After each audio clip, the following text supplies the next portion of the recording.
Please এমন করিয়েন না, আমার কষ্ট হচ্ছে। শুধু কিস না, আরও অনেক কিছু করব তোমার সাথে। শুধু একটা একটা পার্ট দেখতে থাকো তুমি। প্লিজ আমার ঠোঁটের উপর এমন অমানবিক নির্যাতন করিয়েন না, আমার কষ্ট হয় তো।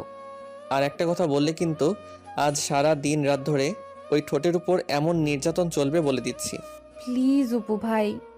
মায়ার কথা শেষ হবার আগেই অপু তার নরম কোমল ঠোঁটচোরা নিজের দখলে নিয়ে নিল।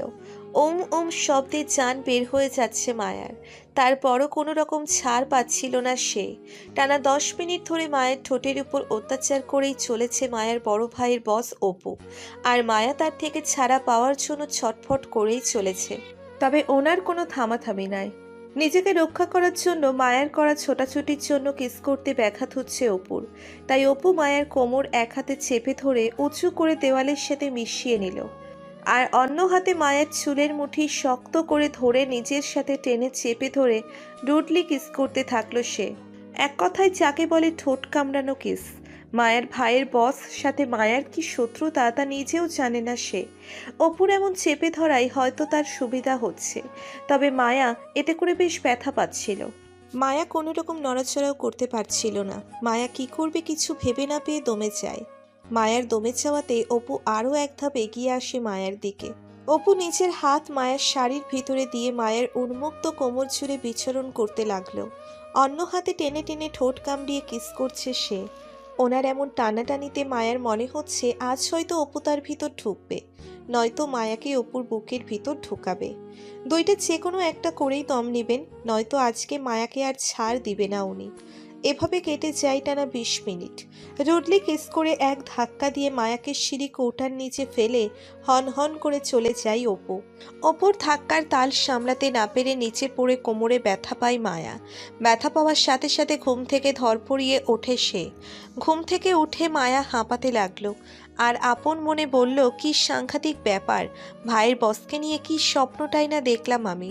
তাও সেই স্বপ্ন ছিল না, একদম কিস পর্যন্ত চলে গেলাম। আল্লাহ, ভাবা যায়? এত এত কিছু না ভাবা যায় না। যদি বেটা শুনতে পারে যে আমি রাত বিরেতে এমন স্বপ্ন দেখি, তাও ওনাকে নিয়ে, তাহলে নির্ঘাত আমায় ছেলে পড়ে দিবে বিনা বাক্যে। সাথে এটাও বলে দিবে আমাকে দানা পানিও না দিতে, আমাকে জেলে রেখে না খাইয়ে শুকিয়ে মারার ধান্দা বানাবে। আমি বুঝি, সব বুঝি আমি। আমাকে শুকিয়ে মারতে চাই ভাইয়ের বস। তাই যত কিছুই হোক না কেন, ওনাকে জানতে দেওয়া যাবে না আমার এই বাজে স্বপ্নের কথাটা, নয়তো আমাকে শুকিয়ে মরার থেকে কেউ বাঁচাতে পারবে না। কিন্তু আমি এত তাড়াতাড়ি মরতেও চাই না। কি করে পারলাম এমন একটা স্বপ্ন দেখতে, তাও এমন একটা মানুষকে নিয়ে? ভাবতেই হাত পা ছড়িয়ে ছিটিয়ে কান্না করতে ইচ্ছে করছে আমার। কথাটা আপন মনে বলে নিজের মুখের উপর বৃষ্টির রিমঝিম ধারার ফোঁটা ফোঁটা জলের মতো জমে থাকা ঘামের বিন্দু মুছতে লাগলো মায়া। মায়া কয়টা বাজে দেখার জন্য ফোন হাতে নিয়ে ফোনে লাইট অন করতেই চোখে পড়ে ফোনের স্ক্রিনে বড় বড় করে লেখা 2:45। তার মানে এখন গভীর রাত। আর মায়ার আম্মু বলে গভীর রাতের স্বপ্ন নাকি সত্যি হয়। যদি এই স্বপ্নটা সত্যি হয়, তাহলে মায়াকে বাঁচতে বাঁচতে ইন্নিল্লাহ পড়তে হবে কোনো কথা ছাড়াই, কারণ সে মানুষটিকে নিয়ে এত সুন্দর স্বপ্ন দেখেছে সে। আসলে সে মানুষ নয়, আস্ত একটা বিপদ। মায়ার স্বপ্ন নিয়ে ভাবছে, হঠাৎ করে তার কানে ভেসে আসে বাহির থেকে চিল্লা চেঁচামেচির শব্দ, যা তার রুম পর্যন্ত আসছে। মায়া ভাবছে হয়তো সবাই এখনো বসে আড্ডায় মেতে আছে। মায়াও ছিল সবার সাথে, কিন্তু মায়ার ভাইয়া মায়াকে জোর করেই রুমে পাঠিয়ে দেয়। তাই বাধ্য হয়ে রেগে মেগে শাড়ি পরেই বিছানায় এলোমেলোভাবে ঘুমিয়ে পড়ে আছে। মায়া আর কিছু ভাবল না, নিজের বিছানা থেকে উঠে পড়ল সবার উদ্দেশ্যে আড্ডা দিবে বলে। যেতে যেতে পরিচয়টা দিয়ে দিই, আমি রিক্তা ইসলাম মায়া। এবার অনার্স ফার্স্ট ইয়ারে পড়ি, আর যাকে নিয়ে এই ভয়ানক স্বপ্নটা দেখলাম সে হলো আমার বড় ভাইয়ের বস আব্রাহাম অপু খান। বাংলাদেশ টপ বিজনেসম্যানদের মধ্যে নাম্বার 1-এ আছে। যা বলে তাই, তার উপর কোনো রকম কথা চলে না কারো। অসম্ভব রাগী একরোখা মানুষ উনি, সাথে অতিরিক্ত মাত্রায় সুন্দর। একটা মানুষ এতটা সুন্দর হয় কিভাবে, তাকে না দেখলে বুঝতে পারবেন না। সুন্দরের সাথে পাল্লা দিয়ে সুন্দর মানুষ তিনি, কিন্তু খুব গম্ভীর প্রকৃতির মানুষ। সারাদিনে 5টা কথা বলে কিনা সন্দেহ আছে সবার। এত এত সন্দেহ ভিড়ে লোকটা কেমনে বাঁচে আল্লাহই জানে। আমি তো কথা ছাড়া মরেই যাব আল্লাহ। সারাদিন বক বক না করতে আমার পেটের ভাতই হজম হয় কিনা সন্দেহ আছে আমার। বাকিটা তো পরের বিষয়। মায়া ড্যাং ড্যাং করে সিঁড়ি দিয়ে নেমে চলেছে। অপুর সাথে তেমন একটা চেনা বা ওনার সাথে মায়ার কখনো কথা হয়েছে এমন কিছু না। অপু খানকে মায়া মাত্র কাল সন্ধ্যায় দেখেছে, তাও মায়ার বড় ভাই আরিফের হলুদ সন্ধ্যায়। মায়ার ভাই এর বিয়ে আজ, তাই সেই সুবাদে অপুকেও ইনভাইট করা হয়। অপুর সম্পর্কে সবটাই মায়ার ভাইয়ার কাছ থেকে জানা। ভাইয়া সবসময় অপু খান সম্পর্কে বলে বেড়ায় বাড়িতে, তাই ওনাকে দেখার প্রবল আগ্রহ ছিল মায়ার মনের মধ্যে, যদিও এখনো কারো কাছে সেটা প্রকাশ করেনি সে। কিন্তু কাল মায়া অপুকে দেখে নিজের ভাইয়ার হলুদ সন্ধ্যার স্টেজের সামনে দাঁড়িয়ে আছে চুপচাপ। ওনার পিছনে 4-5 জন বডিগার্ডও দাঁড়িয়েছিল। অনা হেসে আর থাকবেই না কেন? ভিআইপি পার্সন কি আর এমনি এমনি কোথাও চাই নাকি? মায়া সিঁড়ি বেয়ে ছাদে উঠে চারপাশে চোখ বুলিয়ে সবটা পর্যবেক্ষণ করছিল। গায়ে হলুদ শাড়ি ছিল তার, মুখে ছিল হালকা ভারী মেকআপ, সব মিলিয়ে ঠিকঠাক ছিল সে। শাড়ির আঁচলটা মায়ার হাতে ধরা ছিল, অন্য হাত ছিল ফুলের থালা। এক হাতে শাড়ি সামলিয়ে অন্য হাতে ফুলের থালা ধরে স্টেজের সামনে গিয়ে দাঁড়ায় মায়া। হাসি মুখে ফুলের থালাটা স্টেজে রেখে পাশ ফিরতেই চোখে পড়ল অপু খানকে। মায়ার দিকেই তাকিয়েছিলেন তিনি পলকহীনভাবে। মায়া তাকাতেই চোখাচোখি হয় দুজনের। হঠাৎ করে মায়া তাকাতেই চোখ নামিয়ে অন্যদিকে তাকালো অপু। আর মায়া চোখ বড় বড় করে ড্যাব ড্যাব করে হাঁ করে তাকিয়েছিল অপুর দিকে। অপুকে ছাড়া কিছুই যেন চোখে পড়ছিল না তার। শুধু মনে হচ্ছিল এই মুহূর্তে অপুকে দেখা ছাড়া তার বিশেষ কোনো কাজ নেই। তাই এক মনে দেখে চলছিল সে। জীবনে প্রথম ক্রাশ নামক পাশটি তখনই উদয় হয় মায়ার জীবনে অপু খানকে দেখে। মায়ার তখন শুধু একটা কথাই মাথায় আসছিল, একটা মানুষ এত সুন্দর কেমনে হয়? মায়ার এমন করে তাকানোতে অপু বেশ বিরক্ত হচ্ছিল, তা ওনার ফেস দেখেই বোঝা যাচ্ছিল। তবে তারপরও মায়ের কোনো ভাবান্তর হলো না। মায়া ঠিক আগের ন্যায় তাকিয়ে রইল। পরে উনি ওনার বডিগার্ডকে উদ্দেশ্য করে গম্ভীর কণ্ঠে মায়াকে উদ্দেশ্য করে বলে ওঠে, আসিফ, মুখটা বন্ধ করো। এভাবে তাকিয়ে থাকার কি আছে? আমাকে কি জুস বানিয়ে খাবি এখন? আর তোকে এখানে যদি আর একটা মুহূর্ত দাঁড়িয়ে থাকতে দেখি, তো আমি তোকে জুস বানিয়ে খাবো, উইদাউট সুগার ছাড়া। অপু কথাগুলো বলেই মায়ার দিকে আর চোখে একবার দেখে নিল। অপুর বডিগার্ড আসিফ ওনার কথাই কিছু বুঝতে না পেরে হাঁ করে তাকিয়েছিল ওনার মুখের দিকে। আর মায়া অপুর এমন কথা শুনে ভো দৌড়ে সেখান থেকে পালায়। কি সাংঘাতিক ব্যাপার, একটু তাকাতেই আমাকে জুস বানিয়ে খেতে চায়, তাও আবার চিনি ছাড়া। আল্লাহ, কথাটা আপন করে বলল মায়া। মায়া তখনই মনে মনে শপথ করেছিল অপুর সামনে আর যাবে না সে। কিন্তু মায়ার এই শপথটা সে দীর্ঘস্থায়ী করতে পারেনি, কারণ যতবার মায়া ছাদে উঠেছিল ততবার বেহায়া চোখ তার শুধু অপুকেই দেখেছে। উনি একটিবার এর জন্যেও মায়ার দিকে তাকাননি। তবে শুধু যে মায়া একা অপু খানকে গিলে খাচ্ছিল তা কিন্তু মোটেও নয়। বিয়েবাড়ির সব মেয়েরাই অপুকে চোখ দিয়ে গিলে খাচ্ছিল। মায়ার সব কাজিনরা রীতিমতো অপুর নামের মালা জপতে শুরু করে। এতে করে মায়ার কোনো রকম নেগেটিভ রিয়াকশন ছিল না, কারণ অপু ছিলই এমন সুদর্শন পুরুষ, চারদিকে দৃষ্টিপাত সবাই করতে বাধ্য। হই হুল্লোড় গান বাজনার সাথে মায়ার ভাইয়ের হলুদ ছোঁয়া শুরু হয় 12টার দিকে। সবাই একে একে লাগাতে শুরু করে হলুদ। মায়া চুপচাপ স্টেজ একপাশে বসে হাসি মুখে নিজের ভাইয়ের হলুদ পর্ব দেখছিল। ঠিক তখনই মায়ার পাশে চেয়ার টেনে বসে পড়ে মায়ার চাচাতো ভাই জিশান। বয়সে আরিফের সমান হলেও মায়ার সাথে জিশান খাতির জমাতে চায় অনেকটাই। কিন্তু মায়ার কেন জানি জিশানের এই অতি আদিক্ষেতা কোনো কালেই পছন্দ না একদমই।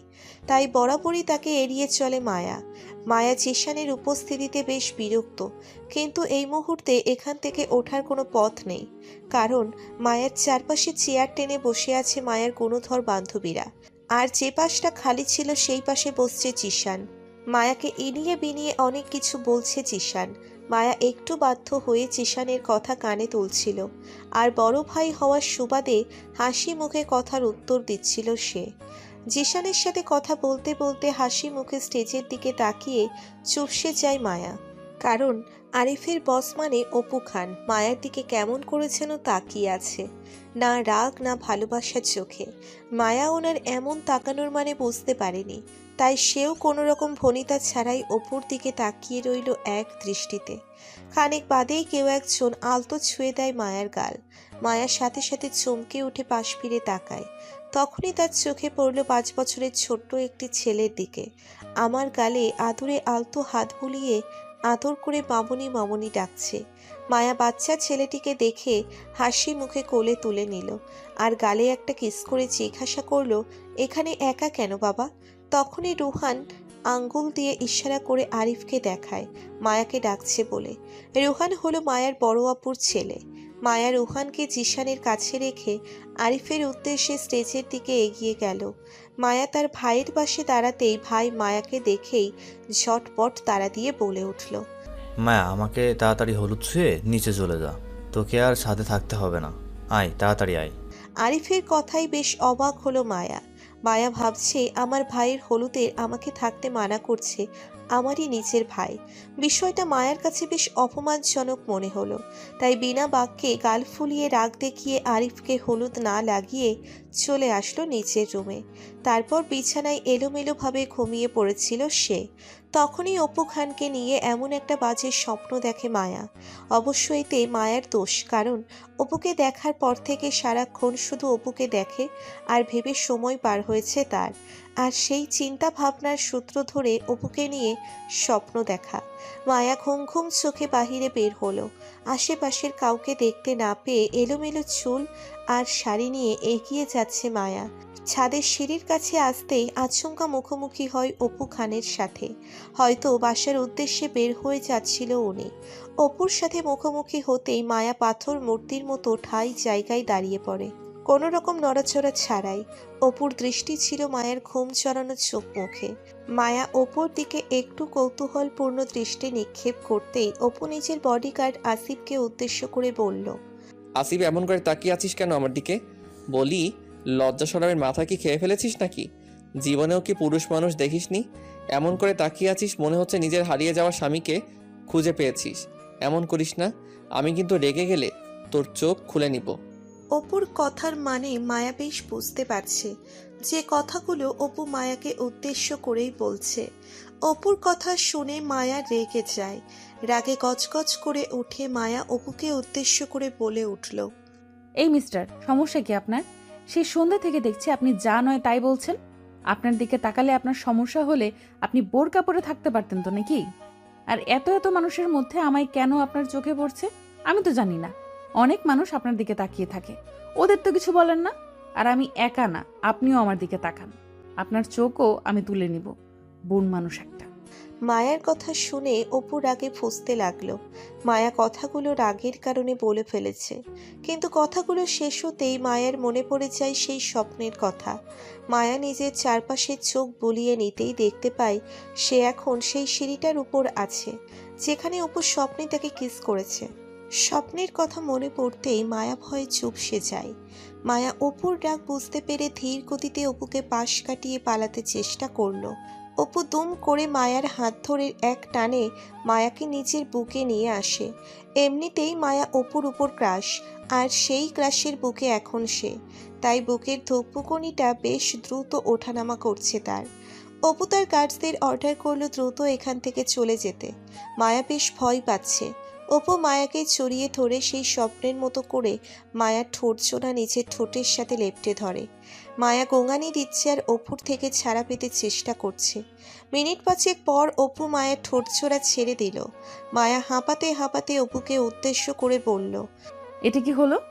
আপনি আমার সাথে এমন করলেন কেন? তুমি প্রয়োজনের থেকে বেশি কথা বলো, তাই তোমার মুখটা বন্ধ করলাম। আমাকে বাজে কথা বলার আর ওই ছেলের সাথে হেসে হেসে কথা বলার সাজাটা আরও পরে দিব, এখন নয়। তোমার ভাইয়ের মতো তোমারও এই বাড়ি থেকে যাবার সময় হয়েছে। অপু কথাটা বলতেই হনহন করে মায়ার সামনে থেকে চলে যায়। মায়া কিছুই বুঝতে পারল না, তবে এটুকু মায়া ঠিক বুঝতে পারছে যে তার সাথে অন্য কেউ কথা বললে সেটা অপুর সহ্য হয় না। মায়া আপন মনে বলল, তবে কি অপু তাকে ভালোবেসে ফেলেছে? পরদিন সকালে অপু তার বাবা মাকে নিয়ে মায়ার বাড়ি চলে আসে। মায়া কিছু বুঝে ওঠার আগেই অপু আর মায়ার বিয়ের দিন ঠিক হয়। মায়ার একটু অমত থাকলেও সেটা প্রকাশ করতে পারেনি সে, কারণ অপু যদি শোনে মায়া তাকে বিয়ে করতে চায় না, তবে মায়াকে গুলি করে মেরে দিবে। অবশেষে মায়া আর অপুর বিয়েটা হয়ে যায়। অপু মনে মনে হাসছে, কারণ এখন সে মায়াকে রোজ রোজ রোমান্টিক অত্যাচার করতে পারবে। আর মায়া ভয় পাচ্ছে তার ক্রাশ নামক বাসটা কত জ্বালাবে কে জানে।